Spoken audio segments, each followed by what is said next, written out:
Last thing I want to talk about real quick is the blog. Now, blogs we talk about in previous ones, there's 7 blogs for every one person in the world. What is it? 1 blog for every 7 million people in the world. What is it? No, it's 1 blog for every 7 people in the world. That's crazy. It's obscene. Yeah. It's I think there's 200 billion blogs or some crazy number. So, it's big. So my question is, if there are so many blogs, why create it and how to keep it going? If you can't keep it going, don't create it. Yeah, that's a good point. If you're going to create it and you're not going to bring value, don't create it. Yeah, it's funny. Yeah, if you don't have the time to keep it updated or bring value, don't create it. One of the first places when I go to check out a new customer is I go to their resources or their news tab, and I click down to the blog, and then you'll see November 2019, April 2019. They wrote 2 or 3 blogs last year. I know. Yeah, it's tough, right? Yeah. And a lot of people think, the average user thinks a blog is how they can keep me informed. Right. The person who owns the company says this is one more very passive way of getting more keywords to rank on Google, Yahoo, and Bing, or Google and Bing. Right. I've been saying Google, Yahoo, and Bing for so long. Yeah, I know. That I went to Yahoo the other day just to see does it still exist? Yeah.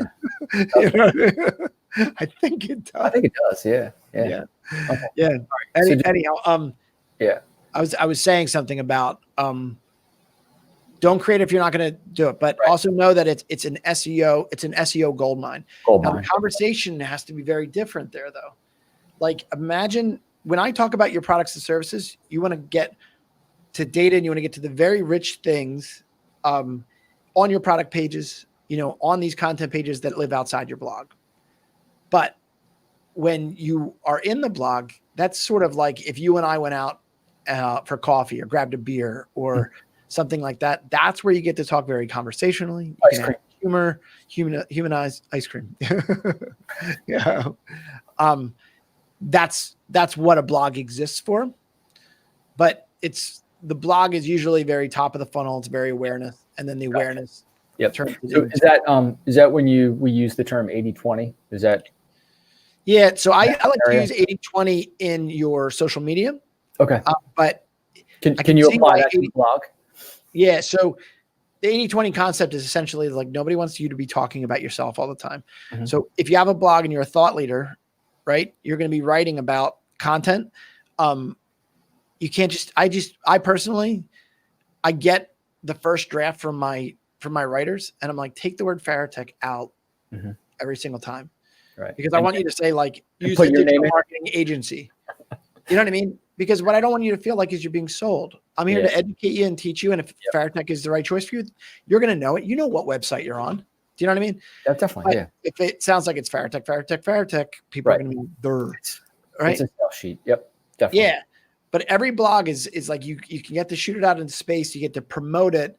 And hopefully that blog allows you to be a little bit more nimble than your products and services pages. Okay. Getting backlinks to a services page is huge. Yeah, it's huge, but very hard to do. Yeah. I'm simplifying this, but if I'm plumber Philadelphia, who backlinks to that page? What's innovative about plumbing in Philadelphia? Nothing. But if I have a blog that says, you know what, we use a tool that nobody else does. So after you use our service once, you probably won't see us for 5 years. That might be interesting. I like it. Cool. Yeah. All right. Well, Chris, thank you very much for your time. This has been very enlightening. As I mentioned at the top, content strategy is doubly daunting. So if you do not have the resources in-house and you'd like to talk to us, we have about 60% of our staff as writers. So this is something that we specialize in all the time. And just remember, when we talk about content strategy, we're talking about hub and spoke, we're talking about marketing automation, we're talking about offer content development, and we're talking about the importance of the blog. So thank you very much, Chris, for your time. It's been a pleasure as well. I encourage you, viewers out there, please like us, subscribe to us, and click on that notification bell for regular updates. We're coming out with content all the time, and we can't wait to see you until next time. Thank you for your time.